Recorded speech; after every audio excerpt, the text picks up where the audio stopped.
The novel Midaq by Naguib Mahfouz takes place in Cairo, Egypt. It tells the story of a small neighborhood and the people that live in it.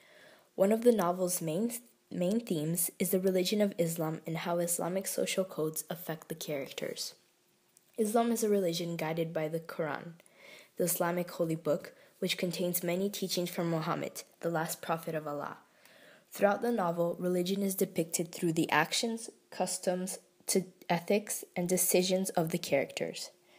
The Quran provides a set of moral commandments, which are behavior codes that every Muslim must follow. There are 10 commandments in total, and the one that is followed the most by the majority of the characters is to worship only one God. The characters often refer to God in their everyday life. Like on page 15, when Miss Afifi goes to Amida to talk about a husband, she comments to herself, "Oh God, please fulfill my wishes."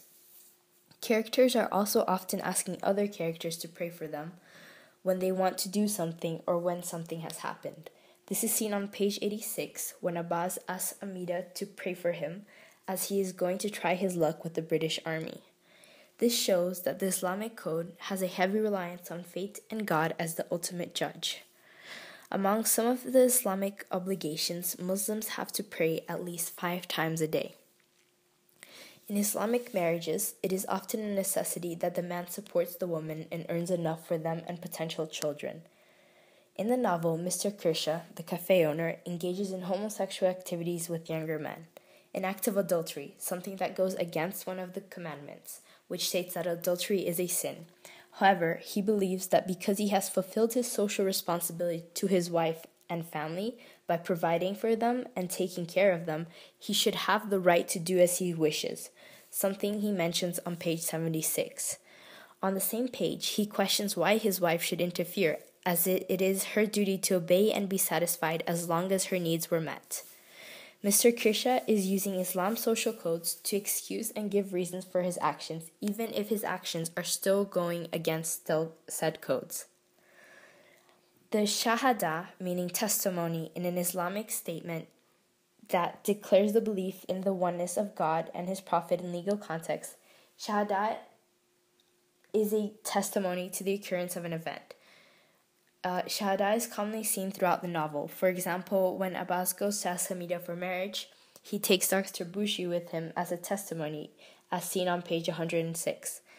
This shows how Abbas takes the Islamic social code seriously, as he believes that the correct thing to do is have someone officialize the whole event under the word of God. The Quran also focuses a lot on children's rights.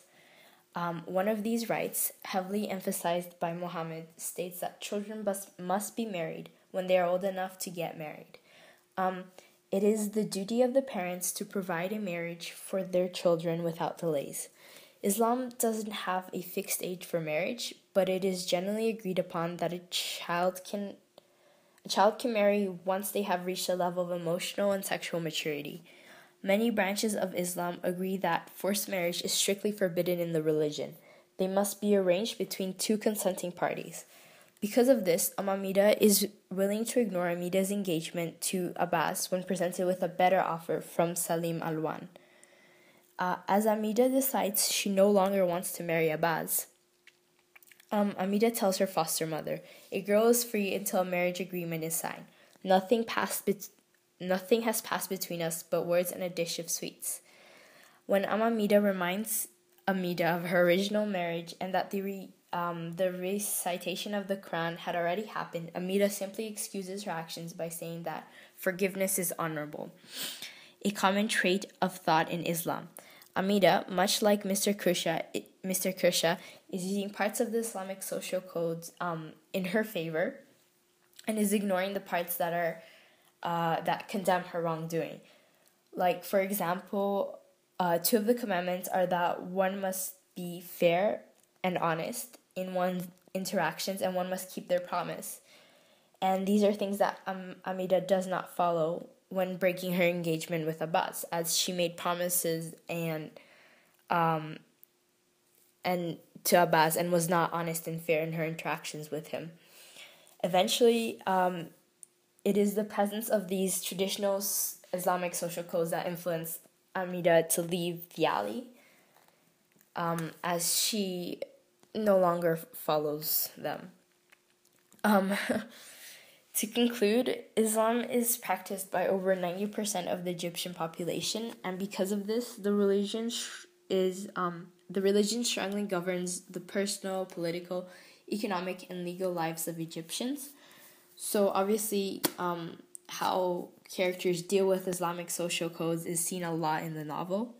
Every character is forced to balance their personal decisions against the social code of Islam. Each character's adherence to Islam affected how they interacted with other characters, as well as their own personal decisions.